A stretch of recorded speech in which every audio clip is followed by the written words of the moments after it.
महाराणा प्रताप भारतीय इतिहास के उन महान राष्ट्रनायकों में से हैं, जिनका नाम आते ही स्वाभिमान, स्वतंत्रता, त्याग और अदम्य साहस की छवि उभर आती है।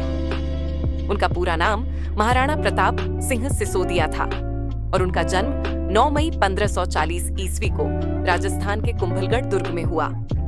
वे मेवाड़ के सिसोदिया वंश के राजा उदय सिंह द्वितीय और रानी जयवंता बाई के ज्येष्ठ पुत्र थे। बचपन से ही उन्हें शस्त्र विद्या, घुड़सवारी, धनुर्विद्या और युद्ध नीति का कठोर प्रशिक्षण मिला। साथ ही माता पिता ने उनमें सत्य, धर्म, मातृभूमि और स्वतंत्रता के प्रति अटूट निष्ठा के संस्कार भरे। उस समय भारत में मुगल साम्राज्य का विस्तार हो रहा था और अकबर की नीति थी कि राजपूत राजाओं को संधि, विवाह या अधीनता के माध्यम से अपने अधीन कर लिया जाए। किंतु मेवाड़ सदा से स्वतंत्रता का प्रतीक रहा था और इसी परंपरा को महाराणा प्रताप ने जीवन भर निभाया।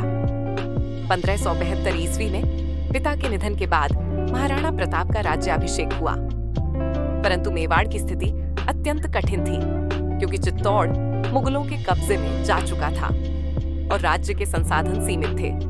इसके बावजूद महाराणा प्रताप ने अकबर की अधीनता स्वीकार करने से स्पष्ट इनकार कर दिया। अकबर ने कई बार दूत भेजकर सम्मान, धन और बड़े पद का लालच दिया, यहाँ तक कि शांति प्रस्ताव भी रखे, परंतु महाराणा प्रताप का उत्तर एक ही था कि मेवाड़ की स्वतंत्रता किसी भी कीमत पर समझौते की वस्तु नहीं है। यही दृढ़ता उन्हें इतिहास में विशिष्ट बनाती है। इस असहमति का परिणाम 18 जून 1576 ईस्वी को हल्दी घाटी के प्रसिद्ध युद्ध के रूप में सामने आया, जो अरावली की पहाड़ियों के बीच लड़ा गया। एक ओर मुगल सेना थी जिसका नेतृत्व राजा मानसिंह कर रहे थे और दूसरी ओर सीमित संसाधनों के बावजूद मेवाड़ की सेना थी जिसका नेतृत्व स्वयं महाराणा प्रताप कर रहे थे। उनके साथ उनके विश्वस्त सरदार, भील योद्धा और वीर सेनानी थे। युद्ध अत्यंत भीषण था। महाराणा प्रताप के प्रिय घोड़े चेतक ने असाधारण वीरता दिखाई और घायल होने के बावजूद अपने स्वामी को सुरक्षित स्थान तक पहुंचाया। चेतक की वीर गति भारतीय इतिहास की अमर गाथा बन गई।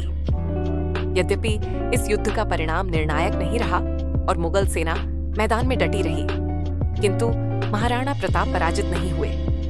वे जंगलों और पहाड़ियों में चले गए और वहीं से गुरिल्ला युद्ध की रणनीति अपनाकर मुगलों को निरंतर चुनौती देते रहे। इसके बाद का उनका जीवन संघर्ष, त्याग और तपस्या का प्रतीक बन गया। कहा जाता है कि उन्हें घास की रोटियां खानी पड़ी, परिवार को कष्ट सहने पड़े, परंतु उन्होंने कभी आत्मसम्मान नहीं छोड़ा। उनकी पत्नी महारानी अजबदे बमवार, पुत्र अमर सिंह और अन्य परिजन भी इस संघर्ष में सहभागी बने। महाराणा प्रताप ने भील समुदाय का विशेष सहयोग लिया और उन्हें सम्मान देकर मेवाड़ की रक्षा में सम्मिलित किया, जिससे उनकी सामाजिक समरसता और दूरदर्शिता प्रकट होती है। समय के साथ उनकी रणनीति सफल होने लगी और उन्होंने कई महत्वपूर्ण क्षेत्रों को पुनः मुगलों से मुक्त कराया।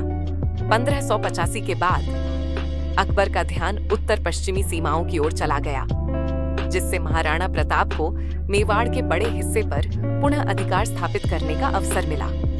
उन्होंने छावंड को अपनी नई राजधानी बनाया और वहीं से राज्य का पुनर्निर्माण किया।